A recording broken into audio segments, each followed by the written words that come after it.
Hey, what's going on, ladies and gentlemen? Welcome to another episode of the Dave on Lewis Show. As I'm covering WWE Smackdown for tonight, which pretty much was prime and ready with a whole lot of tensions in between.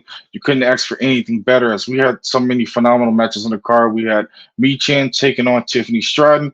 We had Dragon Lee taking on Angel from Legado Fantasma, as that build up with the LWO is continue to go towards a WrestleMania build up, probably a multi-man match. We also end up having Randy Orton and Kevin Owens taking on Austin Theory and Grayson Waller. We also had a whole lot of attentions into the build-up of WrestleMania, which we ended up having Bailey having an interview directly backstage. We also had an AJ Styles appearance, went in the wind, and LA Knight is as well back there as well, looking like he's ready to challenge AJ Styles to a match, most likely probably be a WrestleMania. And we also had the continuation tensions with the Bloodline and Cody Rhodes and Seth Rollins, as this was on high gear. This fully delivered from start to finish. You couldn't ask for anything better when it came to tonight. Nick Aldis pretty much had his hands full when it came to everything that was going on tonight. You couldn't ask for anything better when it came to the drama, the way how things are being built up. And of course, we had a new appearance of having Dwayne The Rock Johnson with his new entrance theme, which was phenomenal. I pretty much enjoyed that new nice little prelude with the whole little spotlight and the whole little change. Most likely, from my own personal opinion, they probably have a brand new theme for him directly at WrestleMania. So this is probably just a change in the winds, as we will see where his new start will be when it comes to his brand new entrance for WrestleMania for night one. Of course, the biggest question is, did Seth Rollins and Cody Rhodes accept the Bloodlines challenge when it came to a tag team match directly for this following WrestleMania coming up for night one? Well, we're going to get into that slowly as we continue to push our way towards the whole showcase of everything that went on this following evening. Let's go ahead and get into this following review, as everything was okay for my own per take. I believe I give it out 4 out of 5 stars. It wasn't too bad. It wasn't not too bad, not too shabby. But the show started opened up with a recap of the feud between Cody Rhodes and Seth Rollins on one hand of the Bloodline and the other as well. So basically, both packages which they were delivering, which The Rock had his own promo, includes acknowledging um, Roman Reigns. Then we also had the whole tension build up from this following recap of Monday Night Raw, where Seth Rollins and Cody Rhodes said they're going to be directly there for SmackDown for this evening, and they came out and fully delivered as well. Then they switched things over once they got done with their promo. They show a pre-tape of Dwayne The Rock Johnson arriving at the arena in his pickup truck, and he put on his cowboy hat.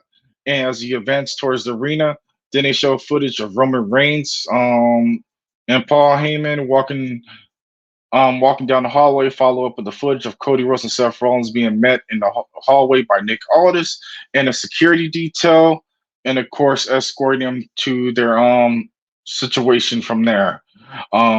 So we pick things up directly as they really will switch things up really quickly, as they had Logan Paul made his entrance, and he was basically getting his in-ring promo, and he basically was hyping up the new partnership with WWE, as Prime will now be the official Prime branding will be the center post of the WWE's match for WrestleManias and form or in future PLEs moving forward directly when it comes to WWE. I'd like to go know you guys' take if you're okay with Prime being up there in the wind of now being official branding when it comes to WWE. I guess they're going in that direction of having more brands being slapped and put on directly on the ring mats. I don't know if I like that. I still like a clean, like smooth mat where nothing, no logos or anything like that.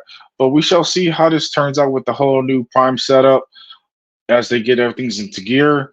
And then they switch things back into gear as Logan Paul introduces KSI as he hops over the barricade to get in the ring. And then Logan says that the moment is the big deserve of a big photo as they hyped everything up for the Prime being in a partnership with the WWE. And the photographers hop on the apron to take a picture.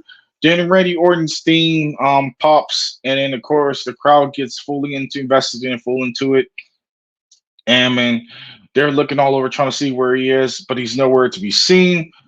And then Logan asks where he is, and then Randy slides right directly from under the ring, and he makes his way behind Logan Paul and tries to turn him around, set him up for the RKO. But he blocks it just in time and rolls directly out the ring, telling Randy he ain't getting him this time.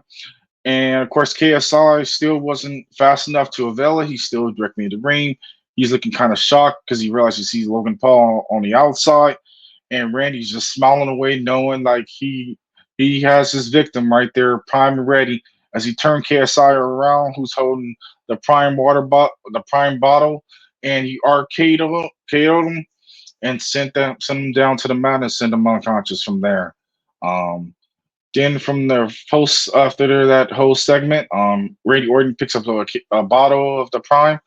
He smells it. He opens it. He smells it, and then of course he drinks it. And he tells Logan Paul that it tastes really good, and then proceeded to pour it all over KSI, which was kind of funny from there, from that full segment as they went into commercial break from there. Then they made their way back from commercial break, which they go into a whole promo of the social media, which was taken by Triple H, and he says, he's talking about the whole WWE accomplishments on YouTube of hitting their 100 million mark as being probably prime number 3 or 4 right now on YouTube, and pretty much it's a big goal and a big accomplishment for WWE, and they've been at it for a long time, and I think that was a phenomenal milestone for them to hit that mark as they continue to grow and become a better trade company over time. So we shall see what WWE continues to cook up as things continue to be pushed from there. Then they switch things over into a tag team match between Austin Theory, Grayson Waller taking on Kevin Owens and Randy Orton. This match was pretty decent from start to finish. Wasn't bad for what it was directly. This match was pretty chill. It went the distance. There was a lot of quick tags, including reversals, back body drop, apron running throws, drop kicks, everything between. And then the conclusion of the match went the distance once they came back from commercial break. And then, of course, a couple of more attacks, including an exploder from Orton with the exploder power slam. And then, of course, the hanging DDT, followed by a couple of special play by Theory, who tries to run into interference. And then Grayson nearly steals it for the flash pin, but Austin tags in and KO cuts Grayson Waller off, hits him with a stunner, and then, of course, hits him with a full alley oop, assisted RKO for the victory, which Randy Orton picked up the victory from there. The post match, Logan Paul got involved and ended up attacking both competitors and assorted himself by putting the boots to Kevin Owens. Then he's about to put on the brass knuckles, but Randy counters it and punches him, and then takes the brass knuckles off. But then he's ready to strike Logan Paul, but Logan Paul pretty much ducks it, and he almost hits Kevin Owens from there with a strike. And then, of course, the fist bump about it as they went into a break. There was a lot of breaks this following evening with SmackDown, but it wasn't too bad for the most part. And then once they came back from commercial break, they went into a direct interview with Bailey. She was having an interview with Kayla Braxton, who was doing a sit down interview with her. Then Bailey admitted that she was hanging on by a thread, and she said she never imagined it could get to this point, and that she questioned how much of a damage control was even real. She made a lot of enemies over the past few years, and she did a lot of things for attention to get on top. But she would have done anything for damage control, and it was a backfire of her and now she's all alone. And she built damage control with her all of her heart, and she'd do anything to break them. Um, so from there, that was the end of that interview, and then of course they switch over to the backstage with Bianca, with Naomi. Naomi's watching on as Bianca's roll up on Naomi, and then Naomi asks Bianca, "Do you feel bad for Bailey?" And Naomi says she knows what she's like when it comes to groups, and then they fall apart, and then it all falls down from heel from there. But Belair says she wouldn't feel any different from here and there, and she was targeted by Damage Control for a long time.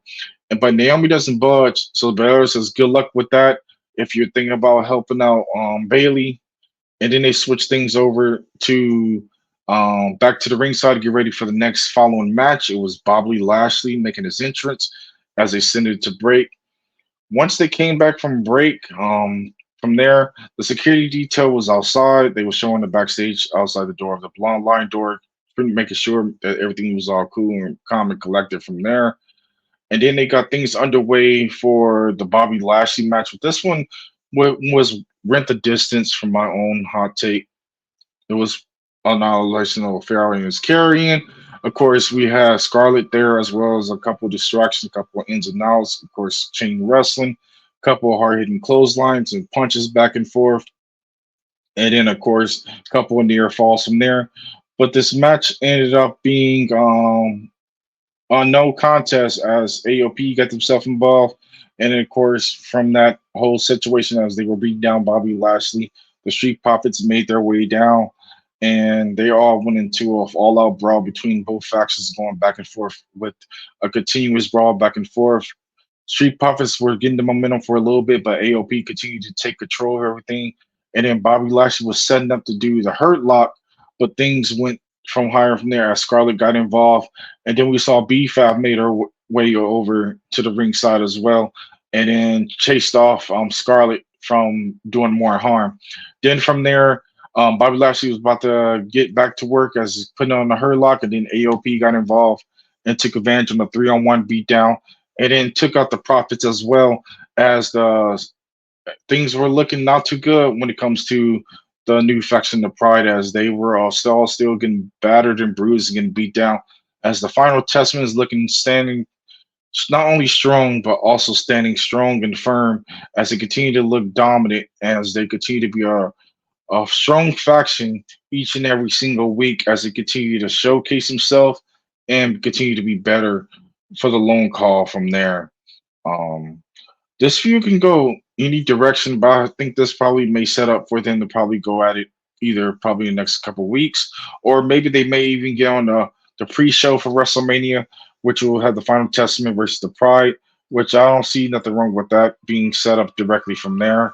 And Bobby Lashley needs to get back on his A game because he's getting beat down. We never seen Bobby Lashley week after week getting in his vulnerable state of getting beat down like this. Usually he's the one always on top, but he has to find some kind of new momentum to get back into the stray of things and becoming the dominant almighty all over again. But we shall see what happens with the odds of everything when it comes to this two-team feud as things continue to pick up each and every single week when it comes to the Final Testament and the Pride. Speaking of teams, we ended up having another recap of LWO and Legado Fantasma's feud as they did the whole video package for that. Their standing feud that's been going on for months now, back and forth when it comes to Santos Escobar and his direct group with Rey Mysterio and his group from there. So we shall see what happens from there as things get underway from there. Then once they finish the recap, they show Dragon Lee backstage, and then Legado Fantasma ended up approaching Dragon Lee and basically trying to use underlying tactics because the LWO wasn't in the house tonight. So they ended up bullying him, and then Angel ended up shoving um, Dragon Lee by calling him a ripoff Rey Mysterio and says he's going to show him and he's going to put on his misery tonight for their match coming up. And after they did that whole entire segment from there. Then they get things underway for the next following match was Tiffany Stratton as she makes her way in to take on Chan, and the commentary end up hyping her up and then everything about Tiffy time and everything in between. And then things go back from there when it comes to that. Then they show the commercial break, which they come back from commercial break, and then they do a recap of the class of 2024 with all the participants who are being involved, which is a congratulations to Paul Heyman and congratulations to the USA Express, which I feel like is very deserved when it comes to Barry Windham and also to Mike Rotunda. They are longevity. They was there since WrestleMania 1. They have always been outstanding when it comes to regardless of factions or regimes or even their singles runs as well. as Mike was on arrest and everything in between. Maybe we'll get a little cameo from him once he gets inducted, but it's a nice little touch of seeing him being involved. So we shall see what happens with this new class of 2024. If there's anybody you think you would like to see in this year's 2024 Hall of Fame, feel free to comment down below. I would like to know you guys' hot take as to who you would like to see, and then post it from there. And then, of course, we'll chat back and forth and then go from there. Then to get ready for the next following match was Tiffany Stratton taking on Michan. This match was pretty fast and furious, very quick, efficient. This match didn't really go the distance. It was only a 5 minute and 32-minute match. This match was a couple of near falls, couple of headlocks, and everything in between. And then, of course, Tiffany Stratton ended up getting the pinfall by doing the prettiest moonsault for the pinfall. As she continues to keep her win streak on the column, and she continued to be phenomenal in her work and continue to keep this undefeated streak. So we'll see who will be the next competitor that may try to knock her off of hers, offer her perch. So we shall see if it may be Bianca, or maybe Bianca may be getting entwined with damage control. But I think I would like to see Tiffany Stratton versus Bianca. I think that will be a phenomenal women's match if they decide to add it to the WrestleMania card, or even just in the near future for a feud and go from there. Um, AJ Styles, they switch over to the promo for him following with everything as to why he attacked LA Knight and then his frustrations and anger, and he flew all the way over there. But it was kind of odd that he wasn't able to be in attendance tonight, even though he flew way across the country just for LA Knight. And then, of course, the whole promo was back and forth, nothing too bad. And then, of course, they cut to a segment back there with LA Knight, who was in attendance, and he's being frustrated. He has a chair at hand. He hits the TV, and he says if he can go all the way out there to Australia, then he can make his way next week. As he's looking to have a face to face or even some kind of competition or even a match next week against AJ Styles, as this feud continues to be built up. And I can see this going the long distance when it comes to this feud. Their fans are real red hot when it comes to LA Knight, and I feel like they're still kind of in a shuffle of not knowing what to do when it comes to LA Knight, not LA Knight, AJ Styles. I feel like AJ Styles is getting lost in the shuffle, and they're not sure exactly what to do directly for him from there. But let's switch gears back up into the next following match. It was Angel who made his entrance with Legado Fantasma, with all of them all in the house, including Santos Escobar and, of course, Humberto Carrillo. And so they were all there, directly there, as they went into the commercial break, as he was getting ready to take on Dragon Lee, that was a phenomenal match back and forth, and you couldn't ask for anything better from that. But once they came back from the commercial break, they did a little pitch with Tyler Bate and Pete Dunne with a backstage segment.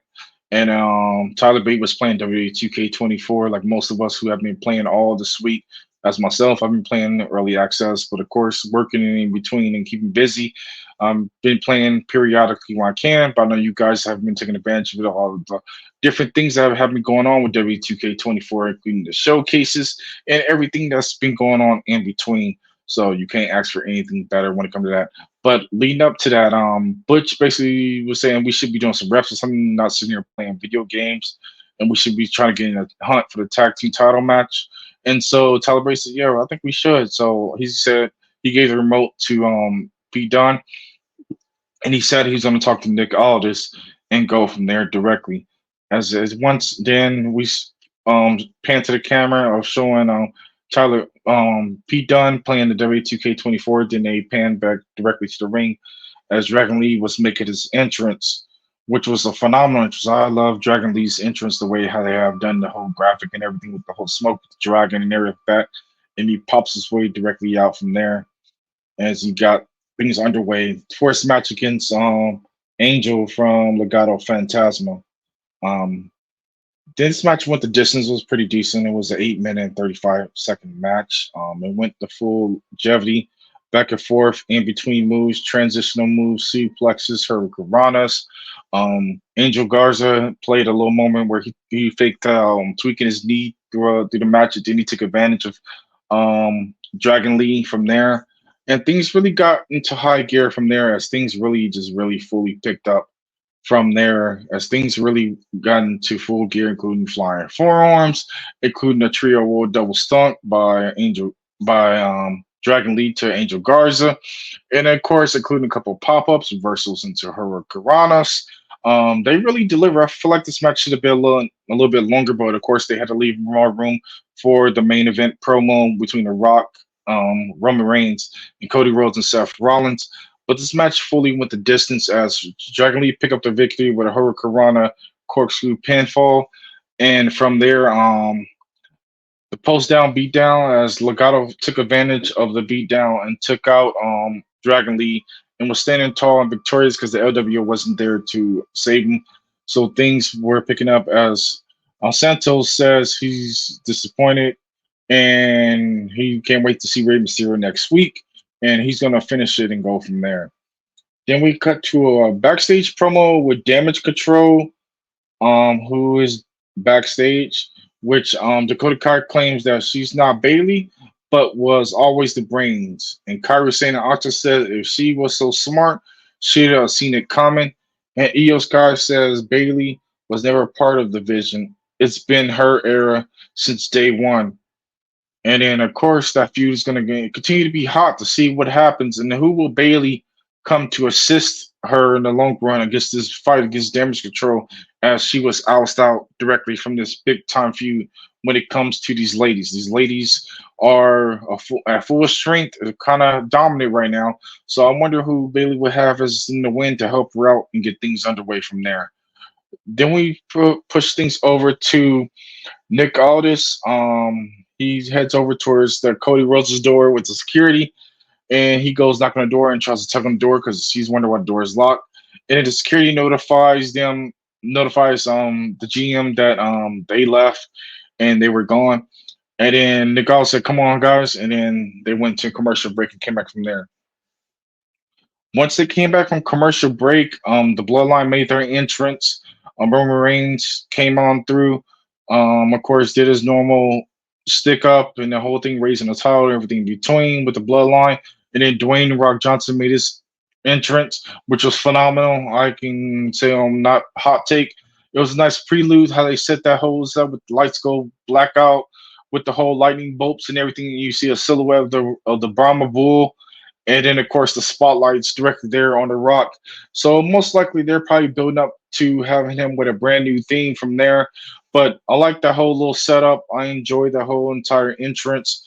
And then once they made their pan their way towards the entrance with the whole Rock setup and doing this whole normal pop with the crowd, with the goosebumps and everything like that, then Roman was able to get on the mic. And as Paul Heyman gave him the microphone, he says, "Acknowledge us." And then, of course, Cody Rhodes' music pop. And then, of course, they're looking for him to come out through the entrance, but he ends up making his way directly from the fans, from the crowd, which the crowd was excited to see that. Then, of course, they pan for another shot. They're showing Seth Rollins is coming down as well, as he was suited and booted in all black coming on down. And things got into high gear once they came back from commercial break after that entrance. And then, of course, they pan to a shot of Cody Rhodes and Seth Rollins in the ring together with Rock and Roman Reigns, as the Bloodline was directly outside, along with Nick Aldis and the security detail that everybody was there all surrounded the ring. And then Cody said he knows the bad blood, but he feels lucky to stand in this ring, and that the four of them should have a moment to feel this moment in a sold-out Dallas and in Dallas, Texas. And he tells The Rock he heard the challenge and the stipulations. He has asked, does he have authority to make that happen? And of course, they give that little moment. And he says he only acts because he believes last week he acknowledged Roman Reigns as his tribal chief. And then Dwayne tells him to shut his mouth. If Promoly tells him to shut, and he tells Seth to shut as well. And he says he has some gospel for his punk ass right here, right now. And Rock acknowledges Roman Reigns as his tribal chief because it's what family does, and they are family. And he, of course, he hits the WrestleMania Night 1. He irritates the stakes. If Cody Rhodes and Seth Rollins wins the tag, Night 2 will be Bloodline free. But if they lose, it's Bloodline rules. Right as he was asked if he accept, Rollins tells Dwayne the Rock Johnson to shut up as well, as he gets directly right up in Dwayne's face, and he tells him directly from there, um, but you listen up, Mister Mid Crisis. You had your time, and he be damned, he have theirs. And then he says the answer is yes. They will have that match directly for the following night one, and going from there. And then, of course, Reigns has his mic in his hand, and he calls out Cody and says, "What are you an idiot for letting Seth Rollins answer for him?" And calls Seth a cross dresser. And then, of course, Seth Rollins says, "Cool, thanks, love. That's love for us, Roman." And then tells Cody if they're lose night one of his story, it will be all over. And Rob even antsy up and tells him Rose that if he loses at WrestleMania, he'll never go to get another title shot again. And he goes to a whole rant about the families are looking down at him, including their family on that side of the bloodline, including American Dream Dusty Rhodes is looking down as well, and talks about his sister, a cheerleader from Dallas Cowboys, and his brother, a Hall of Famer, and that they're 20 years older than him, and he's the youngest out of all of them.